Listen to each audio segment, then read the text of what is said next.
Window period, क्या आपने window period के बारे में सुना है? सो बीइंग अ न्यूरोलॉजिस्ट, मैं आपसे विंडो पीरियड के बारे में कुछ शेयर करना चाहूँगा। सो स्ट्रोक्स यानी ब्रेन स्ट्रोक्स या पक्षाघात से रिलेटेड कुछ टाइम पीरियड्स हैं जिसको हम विंडो पीरियड कहते हैं। तो जब भी कोई खून का बहाव कम होने से हुआ स्ट्रोक है, उसमें हम ये विंडो पीरियड का इस्तेमाल करते हैं। तो कोई भी पेशेंट कभी 4.5 या 3 घंटे या 6 घंटे, varying depending upon the diagnosis, यानी उसमें क्राइटेरियाज न्यूरोलॉजिस्ट डिसाइड करते हैं, बट मैक्सिमम हम उसको 6 घंटे तक, कई बार एक आधा जो खून के बहाव कम होने की वजह से जो हुआ स्ट्रोक है, उसको थ्रोम्बोलिसिस यानी क्लॉट बस्टर देने का दवाई जो होता है उसके बारे में डिसीजन लेते हैं। अगर इस 4.5 घंटे एक आइडियल टाइमिंग है कि जिसके भीतर अगर हम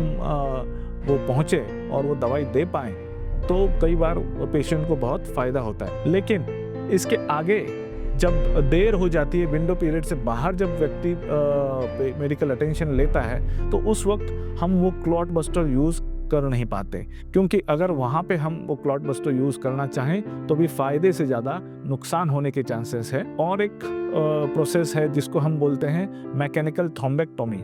सो वो मैकेनिकल थ्रोम्बेक्टोमी ऐसा प्रोसीजर है जिसमें कि हम क्लॉट बस्टर दें और उसमें वो क्लॉट एक आधे ब्लड वेसल में अटका हुआ है, वो हमें दिए से या एंजियोग्राफी से समझ में आए कि वो अटका हुआ है, वो डिसॉल्व नहीं हुआ है, तो उस केस में हम थ्रोम्बेक्टोमी करते हैं। और थ्रोम्बेक्टोमी का विंडो पीरियड हर एक स्ट्रोक के हिसाब से बदलता रहता है। पहले हम 8 घंटे तक सोचते थे, लेकिन अब हम कई स्ट्रोक्स में 24 घंटे तक भी वो विंडो पीरियड एक्सटेंड करते हैं। और वहाँ पे उस पेशेंट को सेलेक्ट करके, इंडिविजुअल सिलेक्शन होता है, हर एक पेशेंट के लिए अलग क्राइटेरिया होता है, और उसके हिसाब से हम थ्रोम्बेक्टोमी के लिए विंडो पीरियड 24 घंटे तक भी आगे खींच सकते हैं।